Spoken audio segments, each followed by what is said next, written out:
Of course, I'd like to begin by acknowledging the traditional custodians of the land on which we meet today, the Ngunnawal people, and what a moving welcome to country. Thank you, Wally. I acknowledge and respect their continuing culture and contribution they make to the life of this city and the region. I'd also like to acknowledge our other Aboriginal and Torres Strait Islander people who may be attending this symposium today. I want to touch on our brand. At the Australian Space Agency, acknowledgement goes much beyond the core of who we are, it goes beyond that. Australia's Indigenous people are essentially the world's oldest astronomers. For thousands of years, the sky has been critical to Aboriginal and Torres Strait Islander people in dictating seasonal activities around food and movement, and a reflection of what's happening on land. That's why our agency's brand is inspired by Indigenous constellations. We're also taking meaningful action to create opportunities for our First Nations people. We proudly have agents who have come through the Indigenous Apprenticeship Program, and we have an Indigenous Action Network embedded within our organisation. Everyone, it's my great pleasure to address the Space Symposium today, Southern Space Symposium today. And I thank James and the leadership of SIAA for bringing this event together in this amazing venue. How invigorating to be able to speak in person again after several months. Many of you I haven't seen since March, when we had the second last Andy Thomas Space Foundation talk. But it's been a year in our sector that we've been confined in our homes, and it can be tough to maintain focus on opportunities, particularly those in space. But I'm very proud to say that across the sector broadly, and at the Australian Space Agency, we've kept delivering in face of the pandemic. In fact, in many ways, the last 12 months have seen us reach new heights. I've highlighted several times this year the significant positive momentum in our sector. One only has to look at the weekly cadence of news from the Australian space sector to see this and be very excited in our future. I am, and it is a phenomenal moment, to echo James's earlier words. New private investment rounds, new partnerships domestically and internationally, and new career opportunities for Australians in Australia that once simply seemed out of reach. And that's something I'm particularly passionate about addressing. The formation of the agency in 2018 catalysed the nation around the opportunity that space presents, and we proudly celebrated our third birthday in July. Against the 4 pillars of our strategy, we've been working hard to create the right conditions to grow the sector. On our pillar to open doors internationally, we've signed a Space Act agreement with NASA, as James said, to see an Aussie-made rover included in a future mission to the moon, which is a major milestone for our nation, an inspiring milestone. It's encouraging, though, to see this mission alongside commercial lunar Australian programs. As we saw with low Earth orbit, seeing today, new lunar science activities and commercial market opportunities are opening up rapidly, and it's important Australia has a seat at the table early. While this was our probably most celebrated event in the media, it's just one example of how our international partnerships provide significant leverage and dividends for us here in Australia. And another example, which has gone from strength to strength this year, is the UK-Australia Space Bridge, which is delivering practical benefits. To increase national capability, our second pillar, we're seeing a number of projects funded through the International Space Investment Initiative and the Space Infrastructure Fund. We're seeing these projects complete and come to life. Just last week, I joined our team in 2 project closeout calls, and it was inspiring to see how funding has transformed the capabilities of these Australian enterprises. This is alongside the Australian government's investment in the Moon to Mars program in building supply chains and technology demonstrators. Promisingly, it's not only the Australian Space Agency that is waving the flag for building national capability in the space sector within government. We are seeing increasing recognition of the cross-cutting benefits of space. $14 million injected into space projects under the first round of the Modern Manufacturing Initiative. Earlier this month, space was included as a priority in the government's Critical Technologies Blueprint and Action Plan, and it's also acknowledged as a key enabler by Home Affairs and Agriculture. As an industry, we have known for long and advocated for the role in space across a broad array of areas, from keeping us safe and secure, to creating economic opportunities, to improving everyday life. And it's exciting to see others across government realise that opportunity too. One of the areas that ticks all of those boxes I just mentioned is Earth observation from space. That is, using data acquired by satellites to provide insights into the Earth's physical, chemical, and biological processes. Earth observation data has a meaningful impact on our lives every day in ways that many people around the nation would not realise. I know I have a captive audience here. But Earth observation, it is a critical resource for emergency services finding our bushfires and responding to floods. It helps us grow our understanding of meteorology and better forecast weather events, including natural disasters. Vital information for our aviation and shipping industries. By tracking crop health and moisture levels, it helps our farmers to manage their land, getting better yields and more targeted application of fertilisers, for example. It helps us manage our environment, using Earth observation to monitor and study our water quality and quantity and our biodiversity. And it is central to the defence and national security of our nation. So today, it's with great pleasure and excitement that the agency proudly releases our Earth observation from space roadmap. This is the second in the series of roadmaps the agency is delivering, one for each priority area in the civil space strategy. Developed with the support of many people in this room and around the nation, from industry, government, and the research community, this roadmap outlines a 10-year plan, a 10-year vision and strategic direction to support growth of the Australian space sector for Earth observation. It provides a map for industry to coordinate and build world-leading capabilities and technologies that support jobs and critical services into the future. The roadmap, which you're going to learn more about during this conference, includes 5 focus segments that are areas of significant opportunity for Australia. Development pathways and facilitating measures for each focus segment are identified. To help build national heritage and access secure data, there are also new opportunities for industry to expand Earth observation satellite design and manufacturing activities. This roadmap is now published on our website space.gov.au, and you'll also be accessible through our social media channels. Work is continuing on the remainder of our roadmaps, which we anticipate will be delivered by mid-next year. These roadmaps help you as industry harness your areas into areas of identified opportunities and problems to solve. To investors here and those listening in today, the agency roadmaps are developed through a methodical process, are well-researched, and highlight key areas to invest with confidence. As validation of that statement, the focus segments identified in our previously released Communication Technology and Services roadmap, such as LEO, services including IoT, quantum-enabled communications, and optical ground stations, have received hundreds of millions of dollars of investment just in the past year. So I encourage you all to download our Earth Observation of Space roadmap and join our future webinar. We couldn't do this alone at the Space Agency, so I want to thank everyone that brought this roadmap to fruition. We couldn't have done it without you. In particular, I would like to acknowledge our steering committee partners at Geoscience Australia, the Bureau of Meteorology, CSIRO and Defence, and we have several representatives that really steered that roadmap here in the room, participants in our technical advisory group, and of course the Australian Space Agency team and our CTO office led by Ord, and we have Reese and Arvind who also played a significant part. So we're really excited to have that out. Briefly on our third pillar, promoting a responsible sector, we are delivering on our mission to grow a launch sector here in Australia with an expanded regulatory team so we can accelerate processing of applications. This year, this resulted in the signing of the first facility launch licences and first launch permit under the Act, followed by the first commercial launch attempt. Excitingly, we know this is just the beginning, with many lessons learned, providing opportunities for continued improvement, and I'll return to that later as we look to 2022.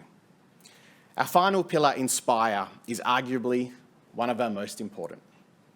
The Australian Space Discovery Centre has opened its doors, inspiring both young and old, and is already well on its way to delivering its mission with over 16,000 visitors so far, and we look forward to working with our partners at Questacon to take the experience nationwide. Let's move to reflections on my first year as head of the agency and how we look ahead.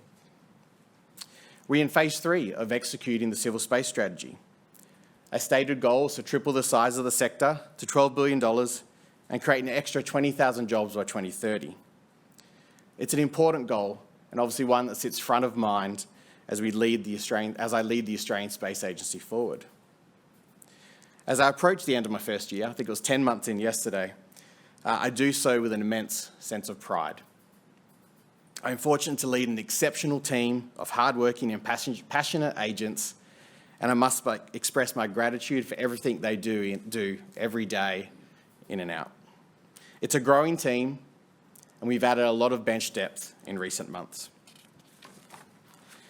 But while I'm proud of what we've achieved at the agency in the sector, which is a lot, particularly in the last 3 years, I've also observed areas of improvement and opportunity. These will need to be addressed as we head into 2022 if we're going to collectively achieve the results we want. Cohesion. One of the first areas where we can and must improve is our cohesiveness as a sector. We need to all start pulling in the same direction, leveraging each other's advantages and capabilities to drive us forward. I'll be blunt. Having spent much of my working life in the US, I did not appreciate how parochial Australia can be at times. Not always, but at times, both between states and organisations.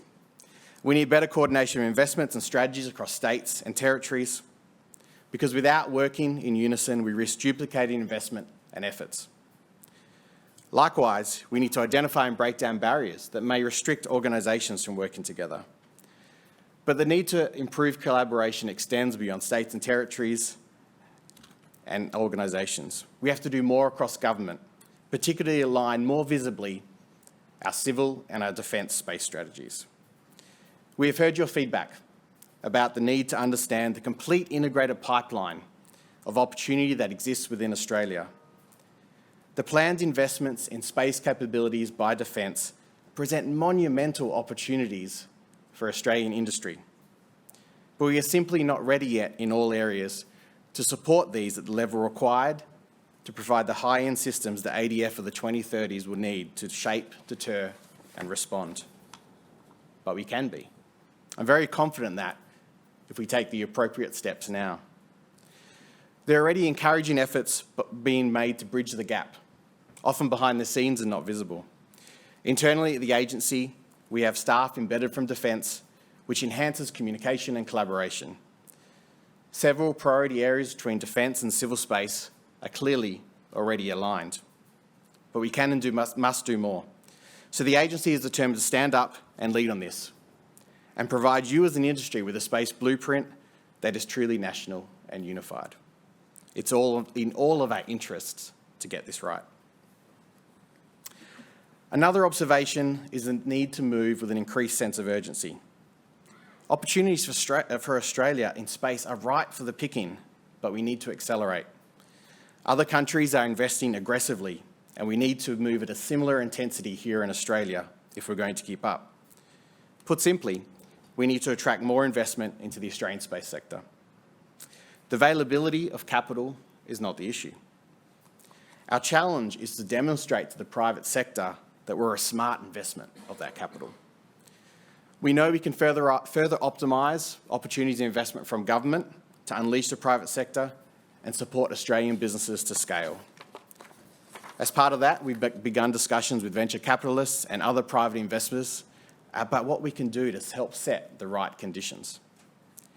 We already know what many of the barriers are, but by engaging with investors, we can really unlock the challenges and use all the tools of government to address them. As the next observation, one of the barriers to investment, particularly from overseas, is the need to make Australia an internationally competitive and desirable place for launch. 2021 has seen us make significant strides in this area.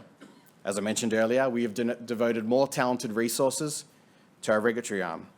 Importantly too, we've now cycled the full life cycle of our regulations, from licensing a spaceport to awarding a permit and carrying out a launch attempt. And that's critical for building confidence, and so we can learn and do things better in the future, so we can work on specific issues and not just generic feedback.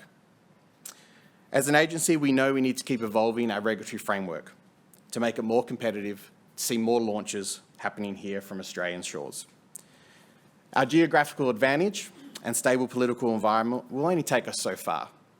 We must continue to demonstrate that we are taking the necessary steps to make us a desirable but also responsible place to launch. Curating launch opportunities opens the full value chain of space activities in ways that would not otherwise happen. And so the momentum is there and the excitement is truly palpable. And I share that excitement and enthusiasm for launch here in Australia. But we must ensure what we are creating is truly sovereign launch capability. Now, of course, that does not mean only Australian companies launching. We all know that space is a global effort and requires collaboration across nations. What I do mean and what we must guarantee is that any agreements we reach ensure Australia maintains appropriate control of its launch capabilities. We need to protect the interests of Australian space companies and give them as much latitude as we can to collaborate so they can grow and create jobs here in Australia. As an agency, we make no apology for remaining calm as we negotiate with international partners, because the foundational agreements we strike now will shape the Australian sector for the next decade and beyond. So as we remove unnecessary barriers and promote innovation, investment and entrepreneurship, we must always do it with the big picture and long-term in mind, as well as staying true to our position as a responsible space nation. But the opportunities we have will not always result in perfect outcomes. The next observation is that if we are to grow as a spacefaring nation, we must enhance our risk appetite and be prepared to see some opportunities fail. To boldly go to space requires accepting risks that things may not always go to plan. Indeed, when it comes to innovation, there is a fine line between success and what some might deem as a failure at first glance. Entrepreneurs have long understood the importance and necessity of safe experimentation. Failure is embraced as a necessary part of the innovation process, because from within failure comes learning, iteration, and adaptation. As we continue on this journey, we must accept the Australian space industry and its businesses will encounter setbacks as well as successes, and that is part of the innovation cycle. It is also my priority in 2022 for the agency to return to the international stage with vigour. Due to border restrictions, hopefully not coming back, our presence in international symposia has been relatively muted in the last 2 years. This is a problem, as space is an international business. As borders reopen, our return to the international stage will be evident through events like the Space Symposium in Colorado Springs and the IAC. Excitingly for Colorado Springs, we are partnering with Team Defence Australia and Austrade in a major way. We plan to have a large physical presence for Australia to showcase what Australia is capable of in the space domain and how we can further collaborate with our international partners. This will be the first major international event I will have the opportunity to attend in person since beginning in the role, and demonstrating the synergies between our civil, space sector and defence will be top of mind. But the return to the international stage extends well beyond the participation and attendance at conferences and industry events. It's about raising the voice of Australia in important international discussions and decision-making around space. Our active participation in the UN Committee on the Peaceful Uses of Outer Space, or UN COPIUS, provides us an important platform for broader engagement on the sustainable use of space. Guided by our nation's experts in international space law, some in the room here today, some on the staff at the agency, and some on our advisory board, Australia needs to leverage its moderate and respected voice, alongside our partners like the UK, to start to transition the world from broadly principle-based treaties to specific enabling legislation or rules that provide clarity and confidence while supporting the long-term sustainability of outer space. More targeted agreements like AUKUS between Australia, the UK and the US and the Quad present even further opportunity to shape the way we use space. They will provide great opportunities for our nation and our nations around us with shared values to work together on solutions to complex problems for the peaceful uses of outer space. However, as the next observation, there is little point in creating opportunities if the sector does not have the skilled workforce it needs to take advantage of them. That's why we must double down on our efforts and on workforce development as we execute Phase 3 of the Civil Space Strategy. As a returning Australian myself, I'd like to see even more Aussie expats make their way home. There are great opportunities, and we need to communicate that that a meaningful career in space can be achieved here on home soil. I'm heartened by the work of the Global Talent Attraction Task Force to just do that. But luring home expats or the best and brightest skilled migrants will not be enough. We need to support our universities in creating opportunities and providing industry-relevant training for the space sector. I've had the opportunity to visit a lot of the nation this year, and space programs at Curtin University, the University of Sydney, University of Southern Queensland, Swinburne University, UNSW Canberra and ANU here in Canberra, and many of the other great research institutions in our nation are prime examples of what we need to support and emulate to develop the next generation of workers. But it's not just our universities. Our vocational education providers have an important, very important role to play as well. Many of the careers that we need to have filled now and into the future require the hands-on learning of places like our TAFEs.